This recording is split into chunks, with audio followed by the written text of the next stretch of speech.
Robert Parker in the house. There it is.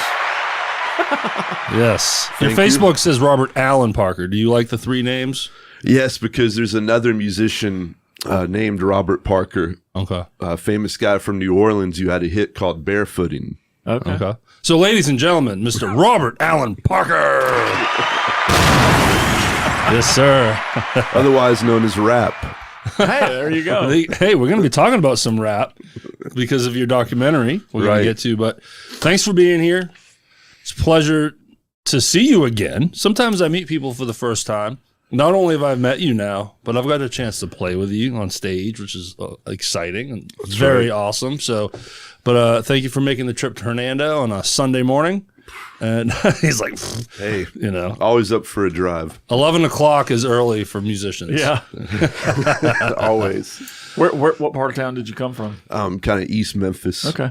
I like East Memphis. I like that area. Oh yeah. You know, it's completely different kind of vibe than Midtown or just any other part of Memphis. So I like it out there. But today we're going to be talking about a lot of stuff with you. We got a lot of ground to cover. We have bands, Landslide, Play Some Skynyrd, Allman Brothers Tribute Band, which is called Trouble No More. Your new work now with Elevation Memphis Tina Turner Tribute Show, and also them as a just standard cover band. You've done some solo work, and you made this amazing documentary, Meanwhile in Memphis, The Sound of Revolution, that I watched yesterday and have all kinds of notes to talk about. I'm glad you watched it. I did not get a chance. Yeah. You even sent me an email saying if you get a chance, watch this. I never did. Sat back in my dad chair. Yeah.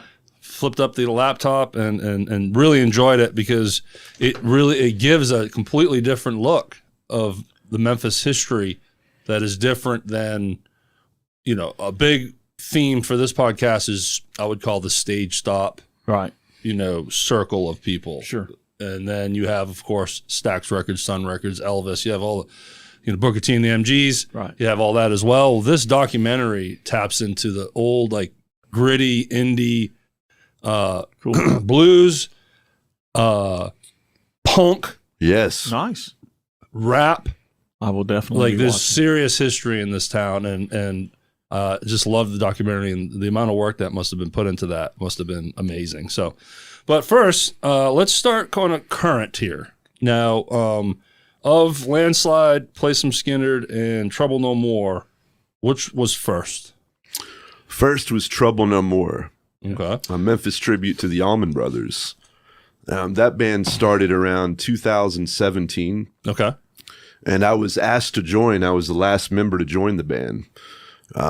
Although some people say I look like Dwayne. Yes. At times, the role that I was filling was actually Dickie Betts. Yeah, playing wise. Right. But there was a period where you had the exact Fu Manchu just like him too. Yeah, if I feel like it, I can always, get that look. Yeah. So they already had the slide player. Yes. Yeah. Yes. Right. So that would be, well, it looks, I see now Seth Kirkendall's in the band. Yes. Nice. Yeah, he's taken over that role. And before that, it was a guy named Evan Leake. Okay. Who's been on the Memphis music scene for many years. He actually played with Bobby Whitlock and learned slide from him, and Bobby learned slide from Dwayne because they played together in Derek and the Dominoes. Yep. And then he also played in a band called Target with Jimmy Jameson. Yeah, we've heard all about Target on this program. Yeah. So Derek Trucks, you didn't call out to see if Derek Trucks wanted to join the band? We thought he might be busy.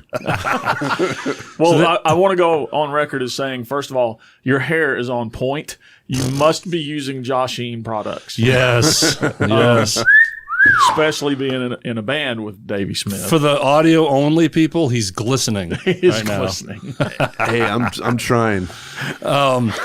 So to talk about more members, Ron Heron. Yes. On vocals. Now, he was with Pulse, right? Right. And he's also a longtime Memphis music veteran going back to the 60s. Steve Spear on bass.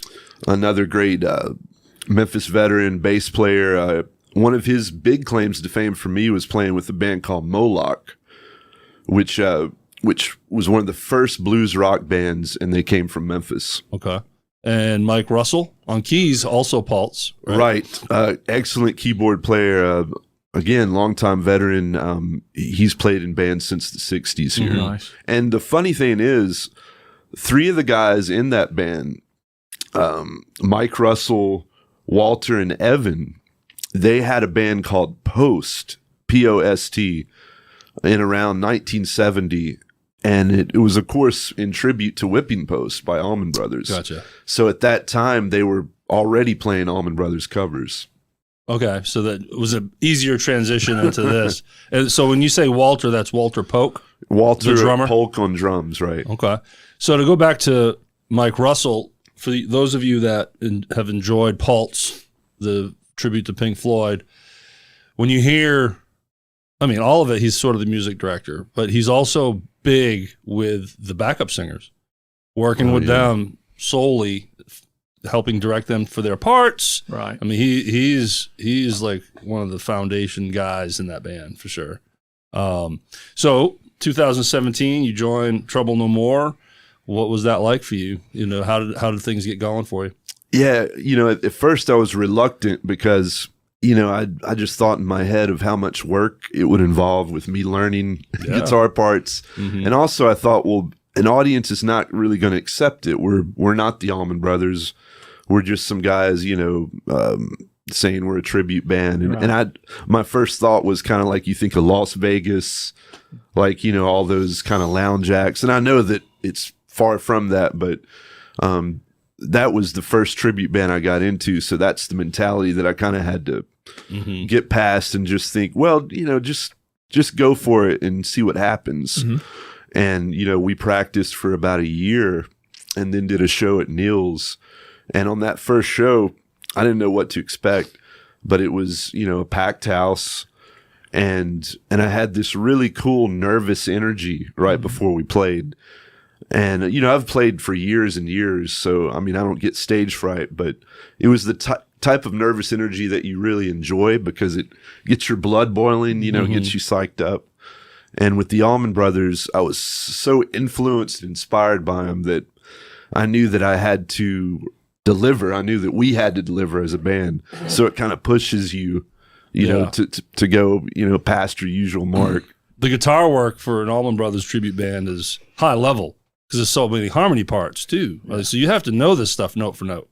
Well, it's that, but it's also so much more because if you listen to live versions of Allman Brothers songs, they're all different because they use improvisation. Yeah. And that improvisation at times sounds like it's so tight and calculated, but it's really just happening right before your eyes and ears. Because that group of people can pull it off. Right. Yeah. So that's what I think any good Allman Brothers tribute band wants to do. What is next? Play some Skynyrd or Landslide? The next one is Play Some Skynyrd. So I see a lot of overlap.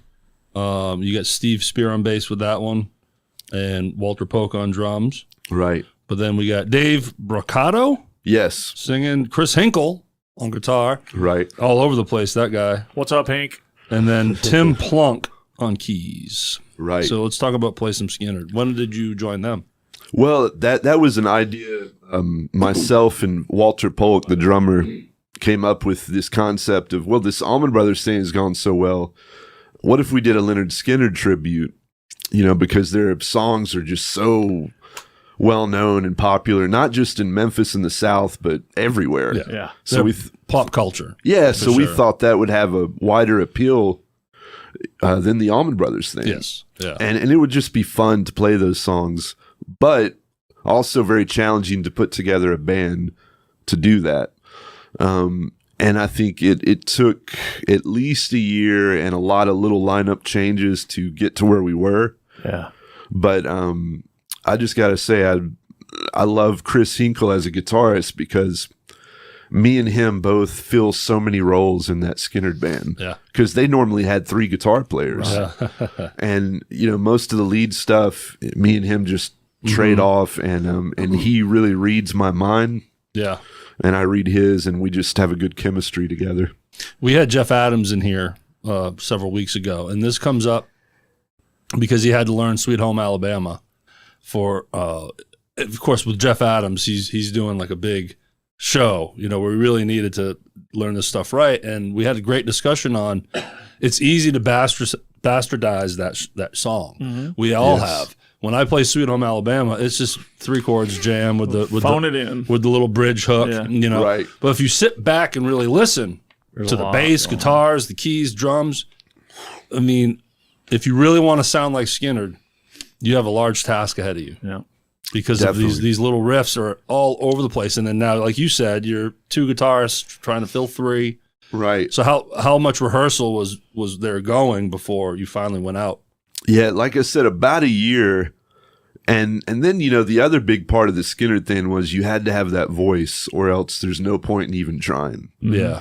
And I'd heard Dave Bricado singing with another band in town. And amazingly enough, at the time, they were doing a tribute to the Allman Brothers, a different tribute. Okay. So I just heard how good his voice was, and I was like, well, I bet he would sound great doing Skynyrd as well. And he just nails it. It is a distinctive voice, isn't it? Oh my God, so distinctive. And it, you know, it's like these songs are, you know, people love them so much, and they're used to hearing them a certain way, a certain voice, a certain cadence. And Dave just seems to really be able to, you know, capture that and express it like Ronnie Van Zant did. Yeah. You know? There's still an onslaught of classic rock radio stations out there. Oh my God. And you're going to hear Skynyrd Always. all day. They might throw in an Allman Brothers like Midnight Rider, you know, but Skynyrd, the endless hits they had, or we call them hits, but even if it was an album cut, it just became a massive song, sort of like Led Zeppelin. They didn't really have hits. Yeah. You're right. Whole Lot of Love was a hit, but the radio stations just jumped on all of these different songs and made them huge. Exactly. Yeah. You nailed it when you said that. Okay. And at the one show ahead. in town where it's acceptable to yell out Freebird. That's right. Yeah, we actually do play Freebird. I would love to hear you all do it because it's we done right. And it has to be the live version from the Fox Theater 1976. There you go. Very specific. Oh, I like it. I'm glad you said that. So you guys focus on, I'm sure you do the same with Allman Brothers, right? You kind of, hey, let's all learn or pull from this live version.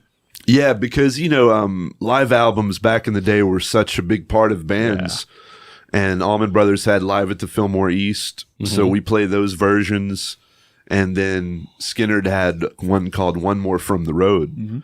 And we do the live versions of those songs. Oh, that's cool. Now you're catching that vibe, that performance side of it. Exactly. Yeah. Is it easier to hear what's going on because it's less layered?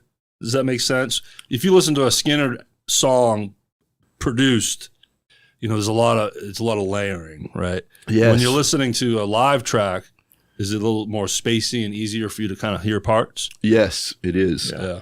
And you know, with the 3 guitar thing, you can hear what everyone's doing, and you can hear what's very distinctive, what sticks out.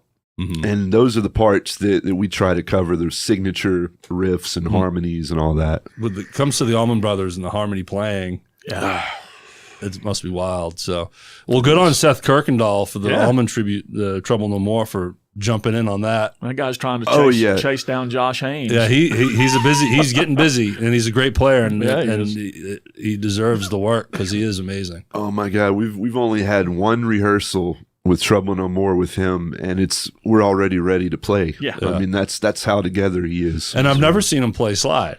Oh, he captures Dwayne. Did he have a history of playing slide? No, I don't think. I think this is something new he's picked up. That's shocker. So is guitar. He's been playing forever just at his home. Do you know? Not to make this about Seth, but do you know how he got started here? No. And I can only say this because he told us the story. Right. He was just a longtime player at home, right? Just not doing anything. He goes to Martin Music. And he's plucking along in there, just trying guitars and amps. And the guy that's working there is like, "Hey man, you're really good. Do you know who Sean Few is?" He's like, "No." He's like, he's redoing a new band called Formerly Known As. You're looking for a guitar player. You should reach out to him. And he did. He auditioned, and here he is. Oh wow, it's crazy how that He works. just got noticed, and some guy was like, "Hey man, you shouldn't contact this one person." And then. He's It's just everything opened up to him. So good on you, Seth. We love you, man. Yeah. Seth Cooey Kendall. All right, so then that puts Landslide next, correct? Yeah. Right. Now, there's a trend here with this cover band, the tribute stuff. Early on, when you talked about the Trouble No More, you were like kind of reluctant or really thinking about the tribute angle, and here you are in 3. So Landslide, we got Sarah Spain, Savoya Trainum. Right, train him. And here's what's great. Sarah Spain, vocals, keys, guitar, bass. Yeah. Savoya, vocal, keys. Greg Redding, guitar, keys, voice. Dave Smith, bass. Josh Ean, Jeff Birch, drums. And I've seen you, finally got to see you guys play, and you guys rotate on the stage, right? Like, Yes. Sarah will go back on the keys. So then, what's her name again? Savoya. And it goes up and this, that, and the other. We've been fortunate to have Sarah in here and Dave. And Greg. And Greg, who has not been published yet as you listen to this. Right. One episode wasn't enough. We're waiting to film a second part 2. God, lots of stories. So now let's hear it from you. How did you get in this project? I know it's based from School of Rock. Yes. Correct? So tell us how this happened for you. Well, at the time, pretty much all of us were working at School of Rock together, and Greg had the idea for a Fleetwood Mac tribute band. So he just came to work one day and walked into each of our rooms and asked each of us separately, "Hey, would you be interested in playing this Fleetwood Mac tribute?" And I'll be honest, I like Fleetwood Mac, and now I love them. But at the time, I wasn't a huge fan, but I love Greg Redding as a musician so much. Yeah. And I always thought in my head, if he ever asked me to play in a band or something, I don't care what it is, I'd be honored to play with him because of his rich history and how much respect I have for him. And then, when I agreed to do it and we actually all got together and started playing these songs, it's that age-old thing that you can't explain it. It's just a feeling. It's the magic of music. When you get certain people together and it just happens and you don't question it. It was meant to be. Fleetwood Mac is one of those bands that I've always been a casual listener, never a huge fan. Correct. But when you sit down and you really start to listen, you're like, holy crap. Yeah. Hit after hit after hit after hit. And you don't even realize it until you just kind of pay attention. And another example similar to Leonard Skynyrd. Yeah. The FM stations just ran away with their album cuts even and made them hits. Oh, yeah. They weren't chart toppers, Right. but just embedded into the music fabric, right? Oh, and then yes. when we go see Landslide, all these bands, but when you go to see Landslide, you will be like Jeff said, Yeah. oh yeah, I remember they did that one too. Yeah. Oh yeah, holy shit! And then wow, these guys are killing it too, Yeah. and crushing it. Now your drummer Jeff Birch, Jeff, you gotta watch this guy. Okay, cool. Oh, what a character! I've already circled his name on my sheet to get in touch with him. He is a riot to watch. Nice. I mean, I don't know if he could get more into the music. Oh yeah, I mean he's very intense. In fact, when I play with a band on stage, I like to kind of jam with each member, go up and groove. Sure. And when I go up to Jeff every time, he's so into what he's doing. He'll give me just a tiny half-second look. Well, his eyes are he's shut. Back on it, His eyes are closed most time. But I'm so honored just to get that half second, because I know he's so deep into it. The very first song y'all played the night I was there, it was at Neil's. First song, he hits a crash and the boom arm goes down. So now the crash is like horizontal to the wall, right? Parallel to the wall. Right. And then he goes to the ride. Boom! That thing drops down on him. Oh my God. And he's there just, you wouldn't have known. Yeah. And he would just side hit the cymbal. He didn't care. He was just all over the place. And of course, song ends and he fixes everything. Yeah. But I'm like, that poor guy, first song, he loses 2 cymbals. You didn't see that going on behind you, but that poor guy. No, I had no idea. Because you didn't hear him miss a beat. No. Right? No, he's a true professional. So Landslide now obviously is the third one of the tributes, but relatively speaking, it's still very new, right? You guys been together over a year, 2 years? Almost 2 years now. Now, who was your original bass player? Remind me of that. Yeah. The original bass player worked at School of Rock, a younger guy named Dylan. I can't recall his last name at the moment, but he was great. And he moved to Seattle at one point, and Greg knew Dave Smith and gave him a call.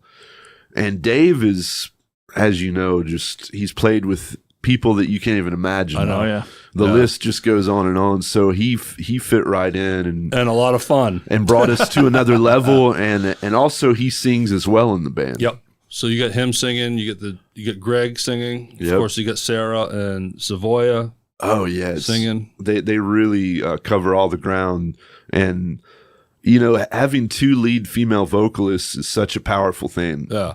And it translates to the Elevation Band as well. Yeah, we'll talk to that. We're building to that too, but but with Landslide, much like Trouble No More and Play Some Skynyrd, it's guitarists have to really work together because of all the harmony in the parts. Yes, but Fleetwood Mac's a big vocal band. Oh my God, yes. So now you really need to putting it mildly. Like the Eagles. Like if you're going to do an Eagles tribute, you need 5 singers to make that. Everybody better be singing. You're right. So, which is why I rarely get work because you don't want me here. You don't want me singing, Robert. I do not sing.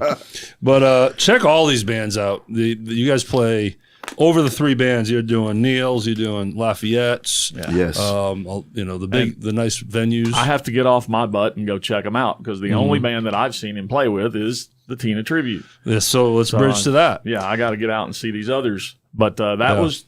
My introduction to you was at Lafayette's when you played with the Tina Turner Tribute. Right. And man, I was blown away. I was like, why have I not seen this guy before? I went up to Derek after the show and said, dude, he crushed it. He is all over the stage, plays his ass off. It was great, man. It was a lot of fun to watch you. So I was on stage with you and rehearsed, I think, twice with you leading up to that show. And yeah.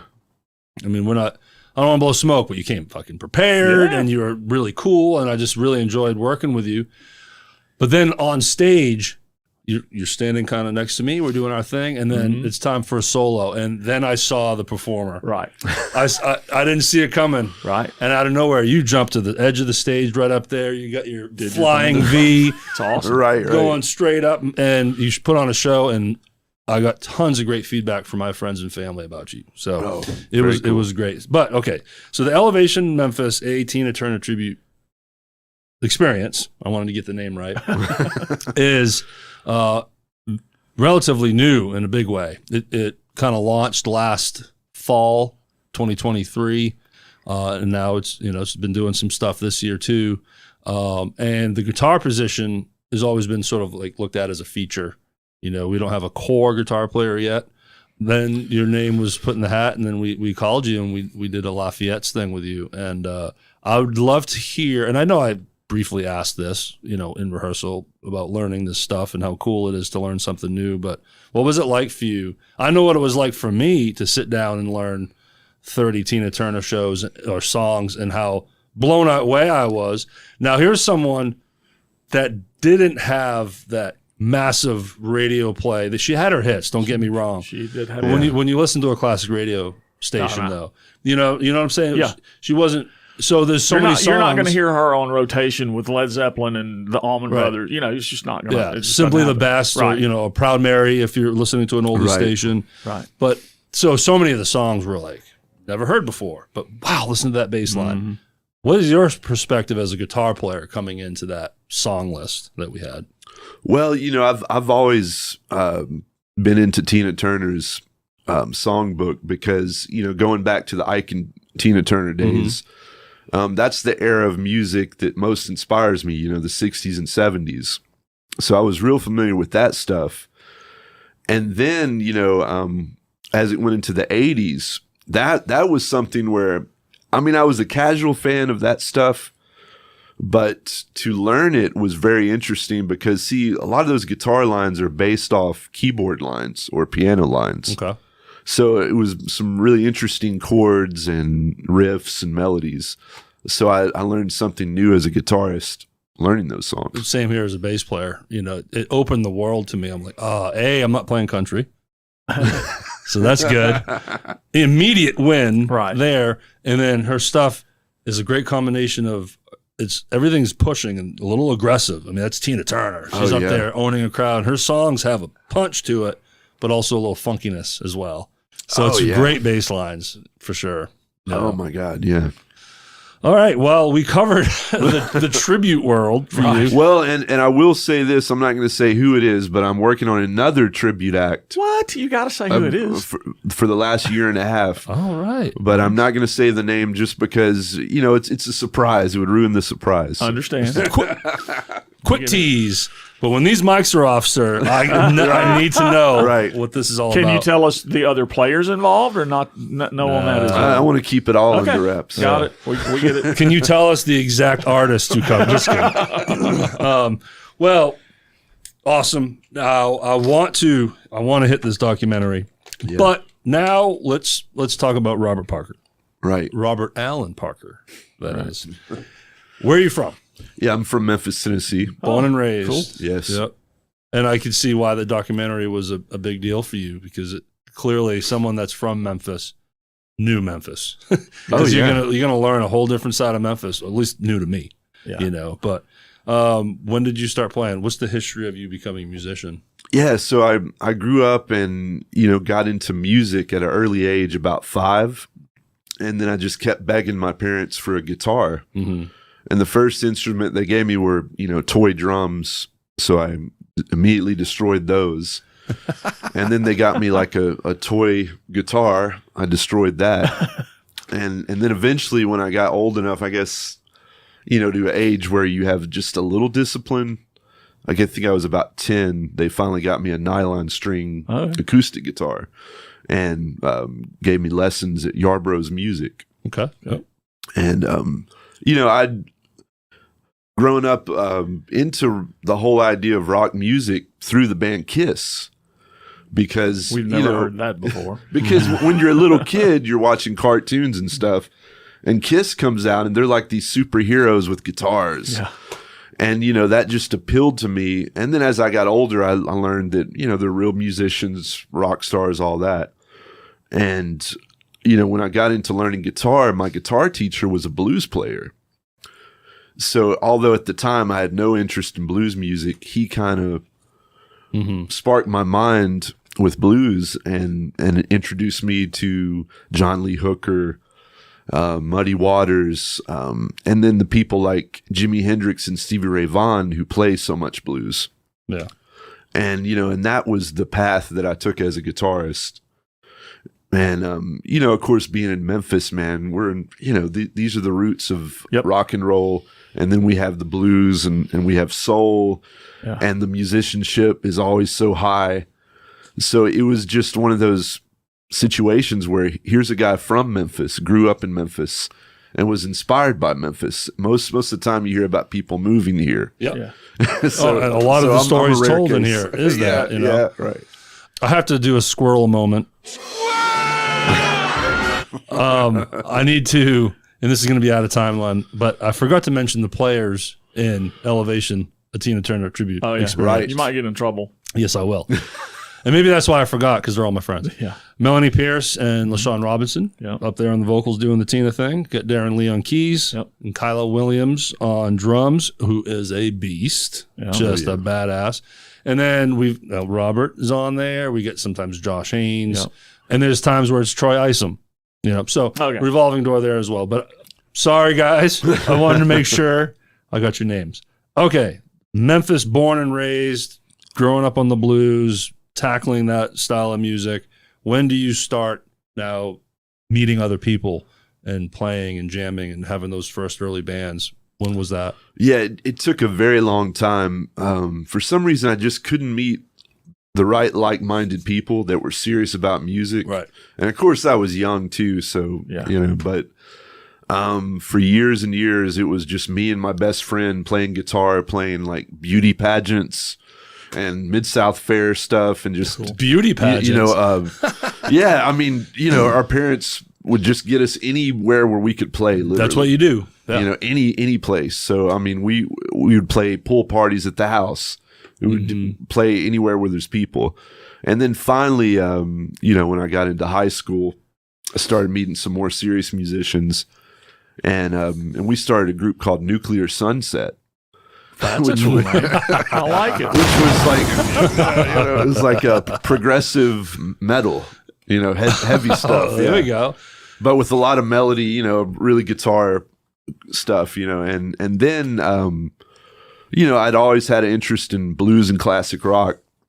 So I ended up meeting this other band at the time, and they're called Salmon Faith.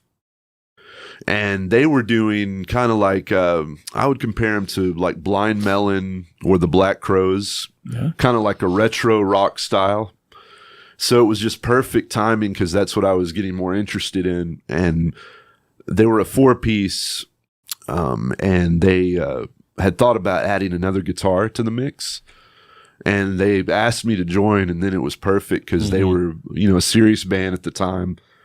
And man, it was so much fun, you know, just that time when you finally play a real venue to a real audience. You know, you've got drinks, you've got, you know, weed, you've got you got beautiful girls. I mean, it's all that hope you have. Like, we're gonna make it. We're gonna get signed. That's when you're hooked. Yes, that is when you're hooked. Yeah. Notice he didn't say money. No.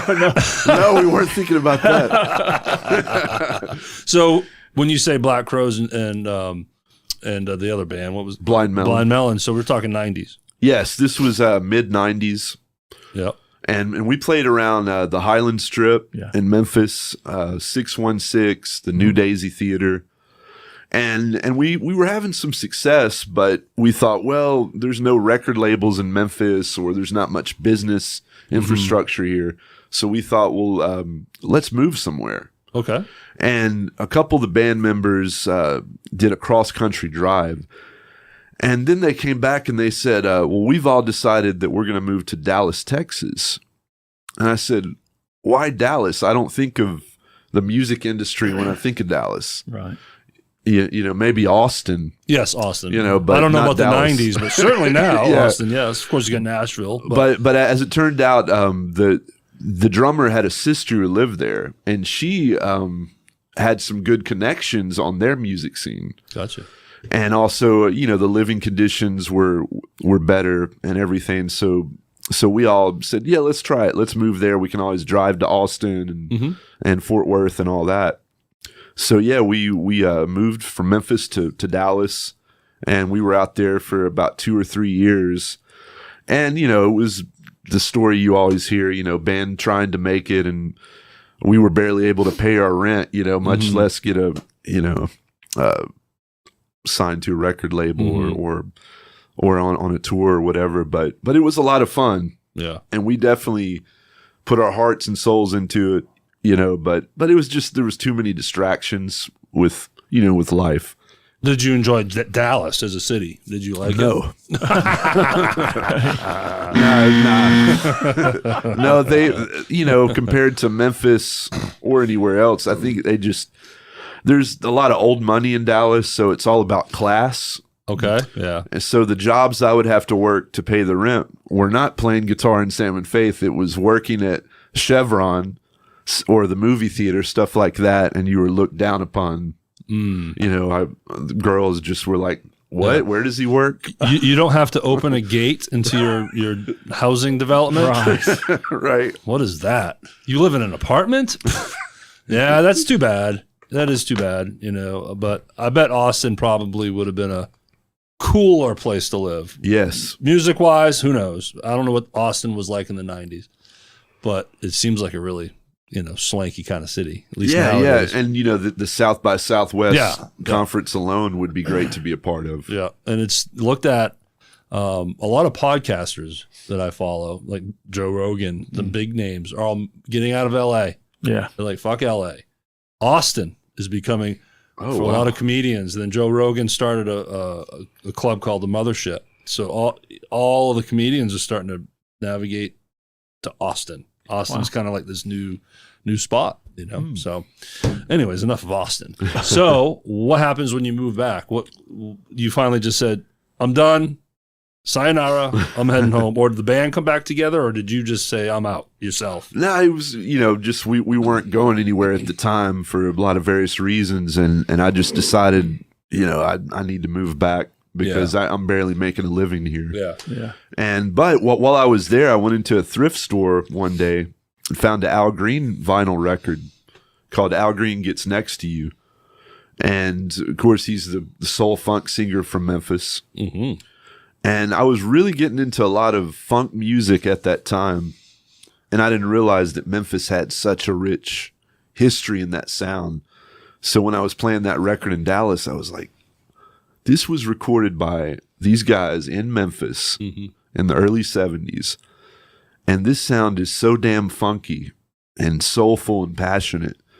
You know, what am I doing here? You know? So it's like, I got to get back to Memphis. And when I went back to Memphis, I went to the library and started checking out all these CDs and albums that you could rent, you know, and recording them, all this old Memphis music, because I wanted to educate myself. Yeah, because that Stax world. Oh my God, Stax, the Booker T, the Sam and Dave, that whole rhythm and blues, not R&B, rhythm and blues, R&B, all had funkiness, just funkiness throughout all of it. Oh, I mean, you can feel it, you know, it's just such a dirty sound.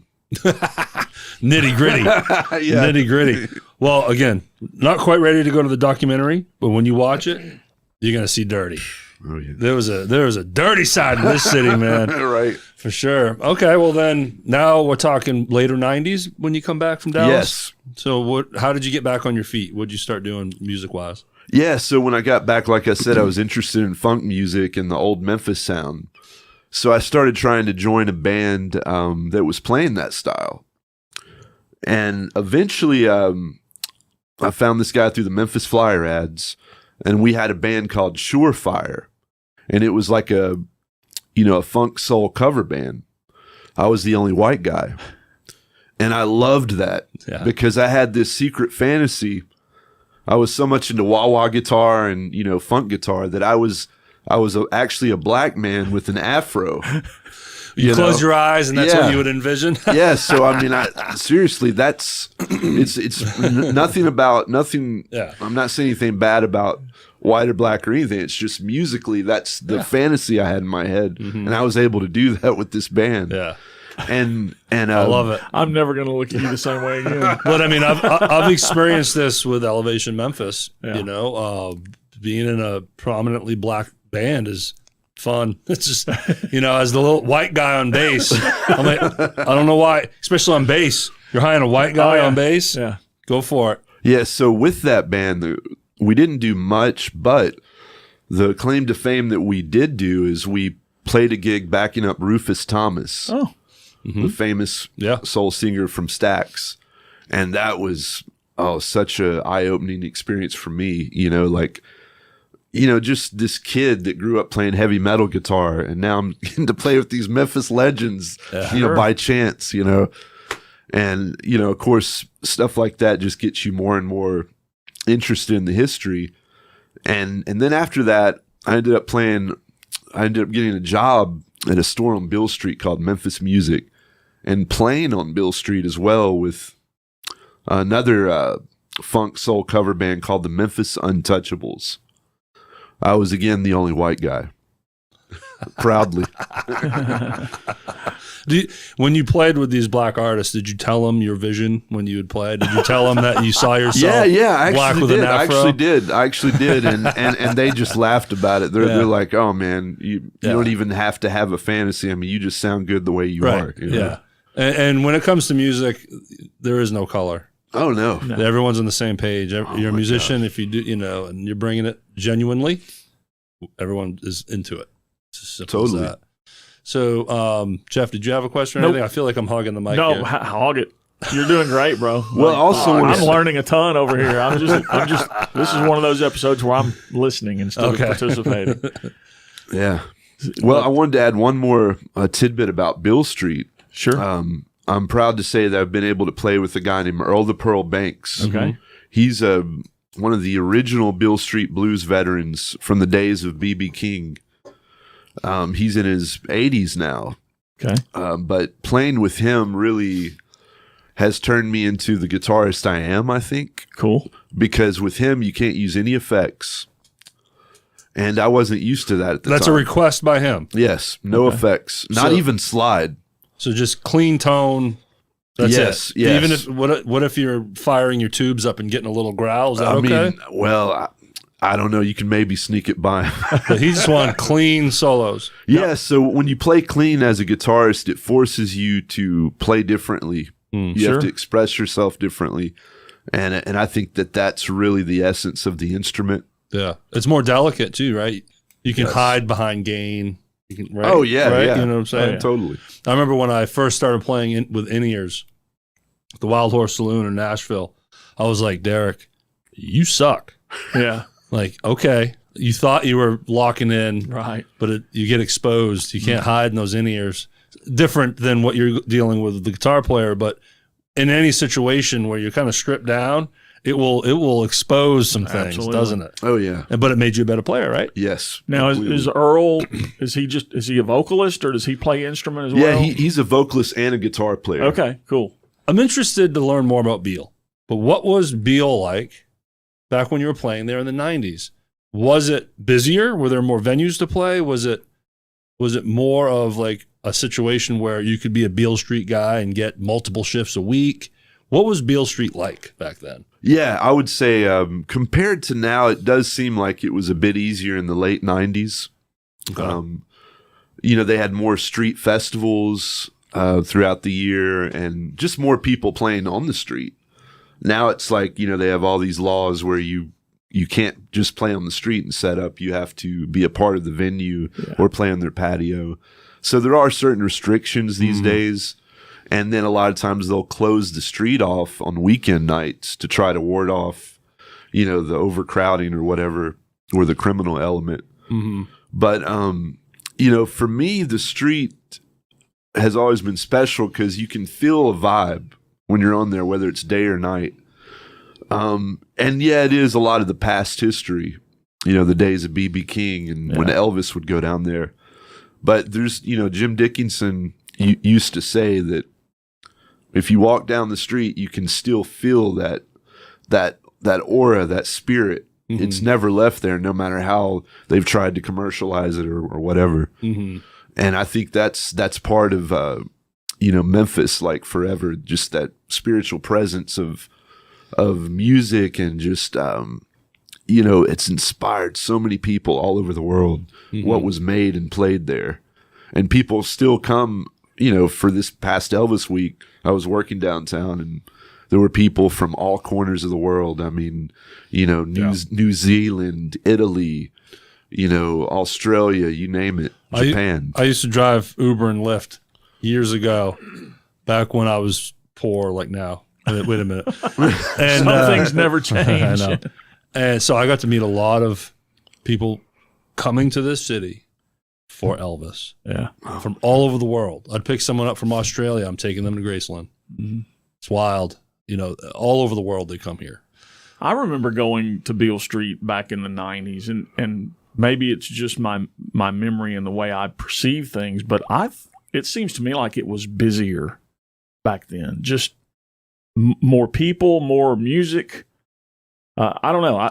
You're talking 90s? Yeah. And I haven't been down there now in a few years. I think more people supported live music back then. Yeah. Again, we will talk about this for your documentary, something I noticed. But the 90s were, right? People loved original music with all the bands we've had in here. Yeah. I think that's a big part of it. Might have been safer. Yeah, I think that may have something to do with it. Memphis has a bad rap. Yeah. Don't Google most dangerous city in the country. We're consistently in the top 3. Yeah, we're either bronze, silver, or gold. Right. Yeah. So, but it's unfortunate because, that's a part of it. But there's so much better. Mm-hmm. There's so much great about this city and Beale Street. There is a vibe to it. Oh yeah, it really is. Broadway in Nashville, that's gone. Yeah, they lost it. Yeah, completely. Oh yeah, it's a machine now. You can make a living down there for real now if you get in the right circles. But Beale still has its just classic feel, and it's not someplace that you could try to make a living in. Right, pick up a gig here and there. But it is what it is. Yeah, it is. There are people now that have played there for years and make somewhat of a living, but it's not anything like you would imagine. I mean, they're probably barely getting by. Yeah, but just hanging out, having a good time, playing for those tips. Exactly. Right? And it's a bummer to see the Hard Rock Cafe go away. Like, oh yeah, something's wrong if Yep. Downtown Memphis, Beale Street loses the Hard Rock. Do you know what happened there by any chance? Well, I've seen so many businesses open and close on Beale Street, even in the days when there were more people, and I think it's just mismanagement. Yeah. They don't know how to keep the business going. Right. And or they're stealing money or whatever, Yeah. And that building before it was the Hard Rock was Elvis Presley's. Oh yeah. Remember that? Yes. That was cool. What was it like when that was open? It was just it was a bar, and they had live music. I remember seeing. Oh, there was a band here that was the Dempseys. The Dempseys played the upright bass. Gig. Man, they were so awesome. That dude would climb all over that upright bass as he was playing it. It was a show. It was really something to see and hear. Very cool. Yeah. Was it active? Was it patronized? Was there a lot of people going to it? Absolutely. Yeah. It was just called Elvis. Elvis is Memphis. I think. Yeah, Elvis Presley's Memphis. Yeah, Elvis. Yeah, because it'd be hard to say Elvis's Memphis. Yeah. Oh yeah. But it was great. At least for me. You're the only. Then you need one that I need to talk to. There it is. All right, you are a solo recording artist as well, sir. Yes. Let's learn more about that. Yeah. So I've been in a lot of bands and we've recorded stuff. And at one point, I just thought, I'm a songwriter. I'm just going to do my own thing. Mm-hmm. No offense to anyone, but this way I can call all the shots. Yes. And plus, there's no pressure because when I say I'm a recording artist, that doesn't mean I play shows locally or tour as a solo artist. Mm-hmm. This is just something I do for expression. Right. Mm-hmm. And of course, with the internet revolution and everything, I can get my music heard by many people. But yeah, I started doing that around 2004. And at first I was singing myself. And after I heard the results from the studio, I was like, oh man, I can't sing. I don't need to be doing this. Well, at the time, it was my first crack at singing. Right. So I had much more to learn in that department. So the next time I brought in other singers. And that was really the way to go because, then the music is more balanced. You have the feeling going on in all departments, the guitar playing, the rhythm section, the vocals, everybody's up on that level. And, then as I kept writing songs, I did develop my own voice eventually. And I'm not a soul singer, a blues singer, or anything like that, but I can pull off what I call like rock and roll singing, kind of like Lou Reed or Neil Young. And my wife Cammie always says I sound like Elvis Costello. So there you go. But so I did record a couple solo albums with myself as a lead vocalist, and that was really cool. And you can find this stuff on Bandcamp? Yes, Bandcamp and online. What are the names of these albums? Well, the first couple albums that I cut where I was the lead vocalist, it would be called Ravens and Black Cart. Okay. But I would like to say that style is totally different from what people would think of me as playing because it was more influenced by, I would say, garage rock, like 60s garage rock, and then like, kind of even early punk influences. Indie stuff. So, I mean, it's still cool. I stand by it, but give me an example of early punk because I are you familiar with the Stooges? No. With Iggy Pop? Oh, yeah. I know who that is. Mm-hmm. Mm-hmm. So, okay. Yeah, that's a good gotcha. example. Yeah. I remember Black Flag. Is that? Yeah. I mean, there's a lot of different styles of it, I like it when it was still kind of like the Ramones are an example. Yeah, okay. That's another example. Like the CBGB. Right, that crew. era. Yeah. Okay. Good deal. Well, because of time here, yeah, we got to talk about this documentary. And I want Let's to talk do it. about it. I've heard nothing but this thing since I got here this morning. I have not had a chance to watch it like Derek has, so I am excited to hear about it because this week I will be watching. It's awesome. You're going to learn about this sort of like underbelly in a way, and that kind of has a negative connotation saying underbelly. But let's talk about it. There is an underground type of underground. thing. There we go. Meanwhile in Memphis, The Sound of Revolution. It's by Broken String Productions. I have it as more gritty indie and underground bands and rap artists. It covers, a lot of great classic film footage. of live performances, and I noticed one of the biggest themes was high tone. Yes. Was a lot of this stuff was filmed at high tone. Okay. It spans from the 70s through the early 2000s. But there's a good chance, at least for me, I recognized nobody. But it's educational, and the people that are from here and you did grow up here will probably recognize these names and learn a lot about them. It was so well done. It was 90 minutes, so it's full of information. A lot of great interviews that punch in. Jim Dickinson is all throughout it, and it's in tribute to him, correct? Right. So you're going to hear features like Sid Selvage, Mudboy and the Neutrons, Tav Falco's Panther Burns. That dude is a character. Yes. The Clits. Okay. KLITZ. Right. I should we gotta add. spell it right. The Antenna Club. Shangri-La Records. You can Yes. just think of it as a little record store now, but they were a record label Exactly. back in the day. The And Grifters. I've heard of that. The Oblivions. Goner Records was another one. Yes. It was actual label. Jacko. The Raining Sound. And then you break into the rap community. Yes. And Scene, Gangsta Black, Royal Studios comes yeah. up, DJ Spanish Fly, DJ Zerk, people I never heard of. I had heard of 3-6 Mafia, Me too. but so they're kind of represented in there. Al Capone, Heard of that. Sons of Mud Boys, then going into North Mississippi All Stars. That's cool. Right. And I didn't realize the guitar player and drummer from North Mississippi All Stars are the sons of Jim Dickinson. Yes. Very cool. And then here's another funny name. This gentleman's name is Jay Retard. Reatard. Hey. Just feel like I need to spell a couple of these. Right. Right. Yeah. And then Alicia Trout.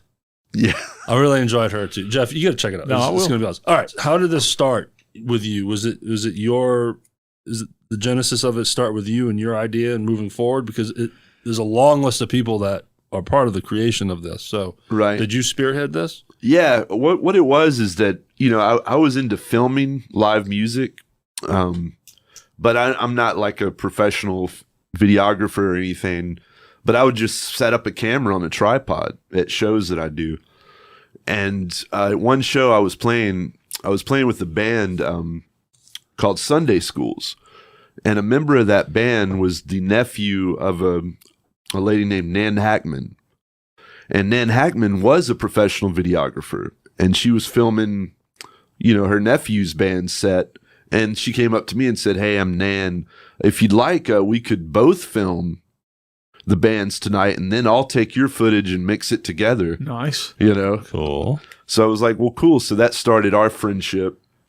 And then after I started seeing her editing skills, I always had an idea in my head. Wouldn't it be cool to do a modern Memphis music documentary?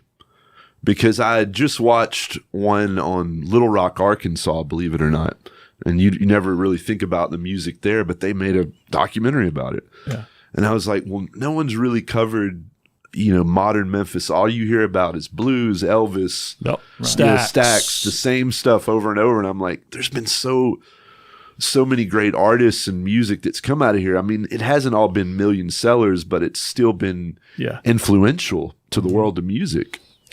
And so that got my mind going. And then I talked to Nan about it. And of course, at the time, we were thinking we'll do about 3 artists. Yeah.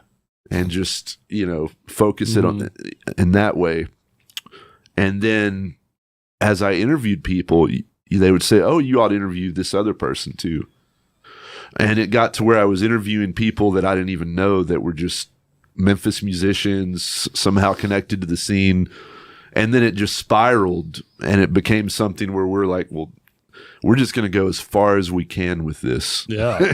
When you get to the end and you see the credits scrolling, it's a laundry list of people that were a part of it but helped make it. This was a team effort. And it was eye-opening. Yeah. I didn't realize there was a punk scene. At the Antenna Club, I'm assuming. Wasn't that? Yes. I never went, but I had friends that went to the Antenna Club all the time. Right. And I heard that it was a big punk scene there. Yeah. High Tone. Yeah. High Tone. Yes. Now, that footage of High Tone, that's not the location it's at now, right? Right. Where was it Was it because it used to be what Growlers is now, correct? Right. That's the location where we filmed. Okay. Well, I didn't. Well, I filmed some of it, but I have to give credit to an organization called Live from Memphis, spearheaded by Chris Reyes. He's a guy that just, took his camera around. He had professional equipment and captured a lot of Memphis music at that time in high definition. Mm-hmm. And when you say it was a team effort, that's what it involved, us asking people to use their footage, use their music, artwork, you name it. It seemed like everyone was generous with allowing you to use their music. Very much. It was great. And it was just eye-opening. And going back to crowds, Jeff, when we were talking about the 90s, maybe more people represented, the high tone was wall-to-wall back then. Listening to these very avant-garde, we'll say artistic punk bands. Yeah. Very eclectic music. Very. Packed. Yeah. And that was inspiring to see. I'm like, man, like there was a time, no cell phones back then. You know what I'm saying? It was just a time where people really went out. And I'm not saying they don't now, but it's a different scene. Yeah. Let's be honest. No here, question. It's a different scene than it was we've talked about the mid to late 80s here. It just, the scene has changed a lot. And that's what now, because of this show and learning so much about that stage stop sphere of musicians that we've had in here and others outside of it, but it's been a big theme here. At the same time, there was this whole other sphere, whole other circle that I just didn't really knew existed. So thanks to this documentary, it's well done, people. You got to check it out. And then the rap scene, huge, wasn't it? Yeah. Oh yeah, yeah. People don't realize, how our rap here influenced the entire world of music, and the 3-6 Mafia was a big success story. But there were artists before 3-6 Mafia featured in my documentary that really were the first rappers that really combined beats with the funky soul sound, out of Memphis, and it just creates this new sound and a new dance. I mean, there were physical dances made, and a new language. Yeah. I mean, it was a new culture. Mm-hmm. My daughter's half brother, he's now 18, got into hip hop when he was young. Before I know it, he's telling me about all of these Memphis rappers and fell into the Memphis rap scene. I think not as far back as what you cover in the doc, right? But to this day, and it's hard to see. Of course, I'm not hanging out in the rap circles. But they're out there and getting huge views on YouTube. It's still a scene here, but you just don't see it. Right. When I sit back, I don't think myself as a black guy with a afro, Robert. No, I'm just kidding. So check it out. It's Meanwhile in Memphis, The Sound of Revolution. I have the link in the description of the Vimeo that you sent me. Excellent. Sit back and enjoy. So well done. A lot of funny stories. But Jim Dickinson is throughout it and there's other producers that pop up. I couldn't cover all the names. Oh, right. Yeah. As I'm watching, I'm like, that sounds like a notable name. Boom. I typed it out, but it just goes into depth on the writing of these different artists. And I do got to talk about Tav Falco. That guy was a maniac. So there's footage of him on stage. I'm assuming it was high tone. I think it was high tone. And already an eclectic artist. And then out of nowhere, in the middle of a song, takes his guitar off, puts it face down on these two chairs. You kind of see him disappear to the back of the stage. He comes back with a table saw or like a hand saw and just starts sawing his guitar in half and then passes out. Right? Yeah. And what was his deal? Well, that was actually at the Orpheum Theater, believe it or not. Okay. Well, his deal was that he was this guy that moved here from Arkansas, and at first he was into art performances. He was in dance troupes and stuff, and then he started to want to be a musician, and he was friends with Mudboy and the Neutrons. Yep. So he asked this band, could I open up for you guys at one of your shows? And I'm just going to, do my solo guitar. and he decided to just pull this crazy stunt, where he saws his guitar and he gets the attention of the audience and everybody, and he got the attention. Yeah, I mean it goes down as in history in Memphis. It's kind of like I would almost say that's the creation of the art music scene in Memphis. In other words, I'm not putting down anyone, but it's people that aren't necessarily good technical musicians. There are people that can, barely play, but they have a great vision. Yeah. And a way to perform and come across with something. Yeah. And that was the other thing I learned from this. And he's a great example of having to go overseas to actually, like, people in Europe would relate. And a lot of these, avant-garde, eclectic bands would go overseas. And then they would make albums out there. And then the French record label or whatever would then import the albums to Memphis. Yeah. Right? So Goner Records and Shangri-La tried to fix that. So why do we have our artists have to go to Europe to film and record, and then they get imported to us to sell? So they started record labels. Right. And then they supported it locally, right? Yes. Just touch on those record labels for us. Yeah, it was very successful because, indie labels were really at their prime in the early 90s. And Shangri-La Records with Sherman Wilmot had a success story with a group called the Grifters. Mm-hmm. They were just this real big, influential indie rock band. And they ended up touring extensively all over the U.S. and even overseas. And they even got signed to Sub Pop Records eventually. So they were a really big deal. And that inspired, I think Goner Records as well. That came about a little later. And that was the brainchild of a band called the Oblivions, who decided to start a record label around their band. And, they just exploded because it was just the right time. There were all these artists that were not getting the right exposure, really strange music that people love. There's an audience for everybody, right? And, Goner Records came out and started putting out these records, and, their first idea was, are we even going to sell these? They thought it was a risk at first, and it was, but, they found an audience, and their audience is literally an international audience. People order records from them by mail. They come from all around the world to their annual Memphis Goner Fest. This is to You're the only you need one I need to talk to. I mean, this is presently. This is happening. Yes, Goner Records is still going. Shangri-La Records has really. They still do a few things, but they're not a running label like they were in the 90s. Yeah, but still very sought after. Yes, record stores. Right. Oh, and the two record stores are Memphis landmarks to this day that people, local and otherwise, really love. Thank you for doing this, man. Jeff, did you have anything you wanted to... There's just so much information, and I can't wait to see the documentary. I'm ready to watch the thing. Yeah, it's just fun. Yeah. You're going to see some characters in it. Oh, I'm sure. You will see some characters in it, but it will just open your eyes to a whole other... I wonder if Tav Falco inspired Jesse James Dupree from Jackal to take a chainsaw to the... That is a good question. Yeah. That is a good question. I didn't connect those two. I'm a lumberjack, baby. Side note... I saw Jackal at a very hippie festival, Northern Maine. We actually played it.